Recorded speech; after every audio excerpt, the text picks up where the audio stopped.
ഇന്നലെ അരച്ചു വെച്ച മാവാ, നിങ്ങൾക്കറിയാലോ. ഞാൻ ഇന്നലെ നിങ്ങളെ കാണിച്ചല്ലോ അരയ്ക്കുന്നത്. അതായത് അരി ഒരു 2.5 ഗ്ലാസ് അരി, പച്ചരി 2.5 ഗ്ലാസ് പച്ചരി നേരത്തെ രാവിലെ തന്നെ അരച്ച് വെള്ളത്തിൽ കഴുകി അരിച്ച വെള്ളത്തിലിട്ട് വെച്ചിരുന്നു. ഒരു 4 മണിക്ക് അരിക്കാമെന്ന് വെച്ചാൽ വെച്ചത്. പക്ഷേ പറ്റിയില്ല. ഇവിടെ ഫ്രണ്ട്സും റിലേറ്റീവ്സും ഒക്കെ ഇന്നലെ തിരക്കായിരുന്നു, വൈകിട്ട് അരയ്ക്കാൻ പറ്റിയില്ല. പിന്നെ ഞാനത് ഒരു 7:30 മണിയായപ്പോഴാണ് അരച്ചത്. അത് കാരണം കൊണ്ട് നമുക്കത് ഫ്രിഡ്ജിലെടുത്ത് വെക്കേണ്ടി വന്നില്ല. ലേശം ഉപ്പും ഇട്ട്. അപ്പം 2.5 ഗ്ലാസ് അരി, 1 മൂടി നാളികേരവും പച്ചത്തേങ്ങ ഉണ്ടായിരുന്നു, അതുകൊണ്ട് പച്ചത്തേങ്ങ. അതിൻ്റെ വെള്ളം ഇത്തിരി പഞ്ചസാര ഇട്ട് വെച്ചാൽ നല്ലതാണ്. പക്ഷെ അത് പറ്റിയില്ല, അതിനൊന്നും ഇന്നലെ പറ്റിയില്ല. അപ്പോൾ അത് കാരണം കൊണ്ട് അപ്പോൾ 2.5 ഗ്ലാസ് അരി, ഒരു മൂടി നാളികേരം, 1.5 തവി ചോറും കൂടി ഇട്ട് നല്ല വെണ്ണ പോലെ അരച്ചു, നന്നായിട്ട് അരച്ചെടുത്തു. ഉപ്പും ഇട്ട് ഇളക്കി ഇന്നലെ വെച്ചതാണ് ഈ മാവ്. നോക്കൂ, ഇപ്പോൾ അപ്പത്തിന് നല്ല പാകമാണ്. ഇതിന് ഈസ്റ്റോ പിന്നെ നമ്മുടെ എന്താ അതിൻ്റെ പേര് സോഡാക്കാരം ഒന്നും ചേർക്കണ്ട. നമ്മുടെ വീട്ടിൽ നമുക്കുണ്ടാക്കുന്നതല്ലേ, അതിനെന്തിനാണ് അതൊക്കെ ചേർക്കുന്നത്? നല്ല സോഫ്റ്റായിട്ട് കിട്ടും. നോക്കൂ, ഞാൻ ആപ്പിൾ ഇട്ടുകൊണ്ടിരിക്കുകയാണല്ലോ. എൻ്റെ പാത്രത്തിലേക്ക് ഞാൻ ഒന്നെടുത്തു, എനിക്ക് കഴിക്കാം. നോക്ക് എന്ത് സോഫ്റ്റായിട്ടുള്ള അപ്പം കിട്ടിയിരിക്കുന്നതെന്ന് നോക്കൂ. ഉണ്ടോ? നല്ല സോഫ്റ്റാണ്. ഇനി ഞാൻ മാഷൊക്കെ എന്താ അടുപ്പത്തൊന്ന് ഇരിക്കുന്നു കേട്ടോ. ആ ഒന്നുകൂടെ മതി എനിക്ക്. കഴിഞ്ഞു, ഞാൻ ഇത് ഓഫാക്കുക. ഇനിയും മാഷ് 9:30-10 മണിയൊക്കെ ആകും. അന്നേരം ലേശം പഞ്ചസാര കൂടി ഇതിലിടും, എന്നിട്ട് ചൂടും. അപ്പം ഇന്ന് രാവിലെ ഞാൻ ഒരു 10 കൊയ്യാവിൻ്റെ ഇല ഇട്ട് ഇതിന് 1 ഗ്ലാസ് വെള്ളം വെച്ച് 1/2 ഗ്ലാസ് ആക്കി കുടിച്ചു. ഞാൻ അതൊക്കെ പിടിച്ചതൊന്നും കാണിക്കാൻ പറ്റിയില്ല. ഡയബറ്റിക്കിന് നല്ലതാണ്. കുറച്ച് തളിര്, കൊയ്യാവിൻ്റെ തളിരെടുത്ത് നമ്മൾ കുറച്ച് ആവശ്യത്തിനെടുത്ത് ഒരു 1.5 ഗ്ലാസ് വെള്ളം, 1 ഗ്ലാസ് വെള്ളം എത്ര വയ്ക്കുന്നത് വെച്ചാൽ അതിൻ്റെ പകുതി ആക്കണം അത്. എന്നിട്ട് അത് ഞാനിവിടെ 1.5 ഗ്ലാസ് വെള്ളം എടുത്തു. ഈ കപ്പിന് 1.5 ഗ്ലാസ് വെള്ളം എടുത്തിട്ട് നമ്മളത് 3/4 ഗ്ലാസ് ആക്കി ഞാൻ കുടിച്ചു. അതൊക്കെ ഞാൻ കാണിച്ചു, പക്ഷെ ഒന്നും കാണിക്കാൻ പറ്റിയില്ല. അതൊക്കെ എന്തോ സംഭവിച്ചു. അപ്പോൾ മാവ് ഇതാണ് പരുവം കണ്ടോ. 2.5 ഗ്ലാസ് അരി എടുത്തു. നമുക്കിത് 4 ദിവസമൊക്കെ. ഞാൻ ഇന്ന് മാത്രമേ 2 എണ്ണം കഴിക്കുകയുള്ളൂ, നാളെ കഴിക്കില്ല. അരിയല്ലേ. ഇനിയിപ്പോൾ ഇത് നോക്കൂ, ഇതിൻ്റെ ഒക്കെ മൂടി പോയിരിക്കും പിടി. ഇവിടെ എല്ലാ സാധനങ്ങളുടെ ഈ പിടി ഇങ്ങനെ എളുപ്പം പോകും. എനിക്ക് അത് കാരണം കൊണ്ട് ഇതൊക്കെ വലിയ പാടായി എടുക്കാൻ. അടുത്തതും കൂടെ എടുത്തു. 2 എണ്ണം മതി എനിക്ക്. എനിക്ക് ആഷ് കുളിച്ചിട്ട് വരുമ്പോഴത്തേക്ക് ഉരുളക്കിഴങ്ങ് സ്റ്റൂ വയ്ക്കണം.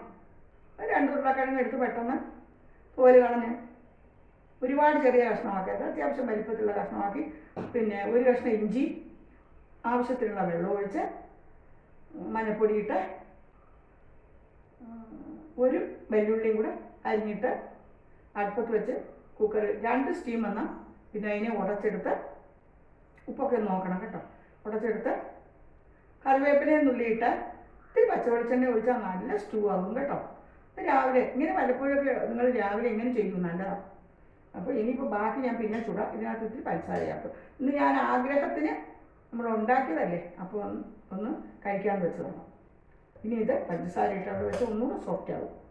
രാവിലെ എഴുന്നേറ്റു, എൻ്റെ പ്രഭാത കർമ്മങ്ങളൊക്കെ കഴിച്ചു, തല നനച്ചില്ല, മേല് കഴുകി, നാമം ചോദിച്ചു, ഇതൊക്കെ കഴിഞ്ഞിട്ട് വന്ന് ആശ ഒരു കട്ടൻ കാപ്പി ഇട്ടത്, അത് ഞാൻ കുടിച്ചു. അതിന് ചായയും ആശിട്ടു.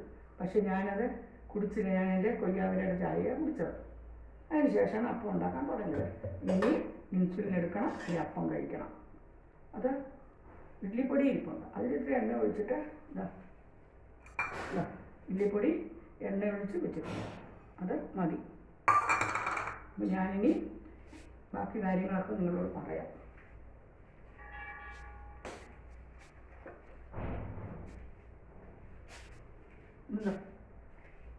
തോരൻ എല്ലാ ഇലകളും കൊണ്ടുവച്ചിട്ടുണ്ട്. നമ്മുടെ തൊടിയിൽ തന്നെ നിറയുണ്ട്. ചാമ്പമ്മ വന്നപ്പോൾ ഞാൻ ചിലതൊക്കെ പറിക്കാൻ സമ്മതിച്ചില്ല. അത് കാരണം കൊണ്ട് നോക്കൂ, മത്തൻ്റെ ഇല, മത്തൻ്റെ ഇല ഇവനാണ് വീരൻ, കൊടുത്തൂവ ചൊറുത്തൂവ എന്നൊക്കെ പറയില്ലേ, അതെ. അത് ചൂടുവെള്ളം ഒഴിച്ച് വെച്ചിരിക്കുക. അതുകൊണ്ട് അതിന് ചൊറിയില്ല, കടിത്തൂവ എന്നൊക്കെ പറയും. മത്തൻ്റെ ഇല്ല. നമ്മൾ കർക്കിടകമാണെന്നും പറഞ്ഞ് നമ്മളെ കർക്കിടകത്തിൽ മാത്രമല്ല ഇതൊക്കെ കഴിക്കേണ്ടത്. നമ്മൾ ഒരു മാസത്തിൽ ഒരാഴ്ചയിൽ, ഒരു മാസം 4 പ്രാവശ്യം, ഒരാഴ്ചയിൽ ഒരു ദിവസം കൂടി ഇലക്കറികൾ കൂട്ടണം. എന്തെല്ലാം ഇലകൾ ഇതിലുണ്ടെന്നറിയാം. ഞാൻ സാമ്പാർ ചീരയുടെ ഇവരൊക്കെ വളരെ വളരെ പോഷകമൂല്യം ഉള്ളവരാണ്. ഞാനിത് ചേമ്പലയിലാണ് പറിച്ചുകൊണ്ട് വെച്ചിരിക്കുന്നത് കേട്ടോ. ചേമ്പലയിലാണ് പറിച്ചുകൊണ്ട് വെച്ചിരിക്കുന്നത്. ഈ ചേമ്പല ഇത് തക്കാളിയുടെ ഇല, ഈ ചേമ്പല വളരെ വളരെ വളരെ പോഷകമൂല്യം ഉള്ളതാണ്. ഞാൻ ആ വലിയ ഇല അരിയുന്നില്ല, ഞാൻ ചെറിയ ഇലയും കൊണ്ടുവച്ചിട്ടുണ്ട്. ഈ ചേമ്പല, സാമ്പാർ ചീര,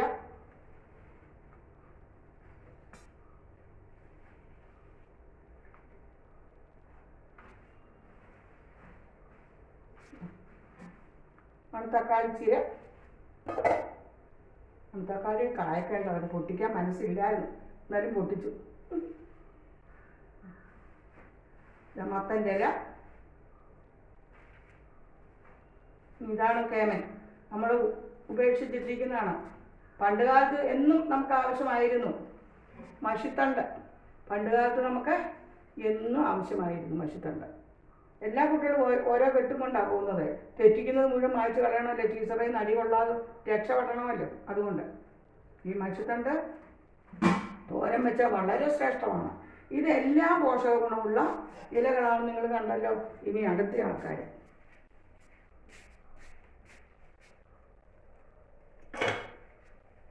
ഇതാ നോക്കൂ, ഡയബറ്റിക് ചീര എന്ന് പറയും. നിങ്ങളവിടെയൊക്കെ എന്ത് പറയുമല്ലോ.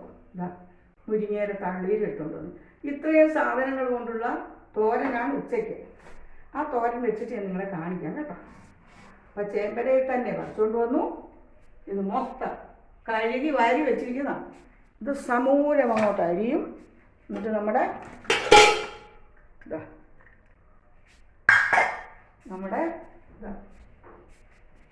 കാന്താരി, ഈ കാന്താരി മുളകും ഒരു കഷ്ണം വെളുത്തുള്ളി, ഒരു മൂടി വേണ്ട, അരമുടി നാളികേരം, മഞ്ഞൾപ്പൊടി, ജീരകവും കൂടെ ഒന്ന് ചതച്ചൊതുക്കി ഇത് എല്ലാം കൂടെ അരിഞ്ഞിട്ട് അതിലേക്കിട്ട് ഇത്തിരി വെള്ളം തളിച്ച് തല്ലിപ്പൊത്തി വെച്ച് ഉപ്പുമിട്ട് ഇതെല്ലാം കൂടെ വേണം. ഒരു 10 മിനിറ്റ് വേണം. എന്നിട്ട് അതിന് ഈ അരവും ചേർത്ത് ഇളക്കിയെടുത്താൽ എന്തൊരു ടേസ്റ്റാണെന്നറിയാം, എന്തൊരു ഗുണമാണെന്നറിയാമോ. നമ്മൾ ഈ കർക്കിടക മാസത്തിലേക്ക് കൂട്ടണമെന്ന് പറയുന്നത് എന്താണെന്നറിയാമോ. കർക്കിടക മാസത്തിലെ പഞ്ഞമാസമാണ്, വേറൊന്നുമില്ല. ഇല്ല, ഇതിൻ്റെ പോഷക ഗുണവും മറ്റ് പണ്ടത്തെ ആളുകൾ മനസ്സിലാക്കിയിരുന്നു. അപ്പോൾ മറ്റു കാര്യങ്ങളില്ലെങ്കിലും ഒരു കഞ്ഞി ഇതൊരു തോരനുണ്ടെങ്കിലും മതി. പിന്നെ ചിങ്ങമാസമാകുമ്പോഴത്തേക്ക് സമൃദ്ധിയാകില്ലേ.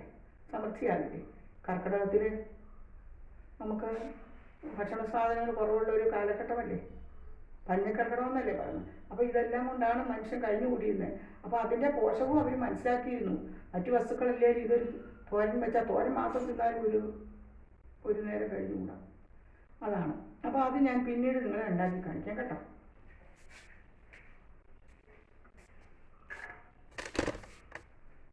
ഇന്ന് അപ്പോൾ ഈ കുഞ്ഞു വീഡിയോ ഇവിടെ വൈൻഡപ്പ് ചെയ്യട്ടെ. ഞാൻ ഭക്ഷണം കഴിക്കട്ടെ. നിങ്ങളുമൊക്കെ ഭക്ഷണം കഴിക്കൂ. രാവിലത്തെ ഭക്ഷണം കഴിക്കാൻ വൈകിയിരിക്കുന്നു. അപ്പോൾ എല്ലാവർക്കും ഒരു സുദിനം ആകട്ടെ. ഇന്ന് ഞാൻ തോരനൊക്കെ വെച്ച് നിങ്ങളെ കാണിക്കാം. ഉടൻ തന്നെ വീഡിയോ വാച്ച് ചെയ്യണം കേട്ടോ. എല്ലാവരും എൻ്റെ വീഡിയോ സബ്സ്ക്രൈബ് ചെയ്യണം, ലൈക്ക് ചെയ്യണം, കമൻറ്റ് ചെയ്യണം, നിങ്ങളുടെ ഫ്രണ്ട്സിന് ഷെയർ ചെയ്യണം. ഞാനിതൊന്നും പറയാത്തതുകൊണ്ട് ആരും ചെയ്യുന്നില്ല കേട്ടോ. എല്ലാവരും ചെയ്യണം കേട്ടോ. Thank you so much. ഇനിയും ഞാൻ തോരനിലേക്ക് പ്രവേശിക്കാം. തോരൻ വയ്ക്കുന്നത് ഞാൻ നിങ്ങളെ കാണാം.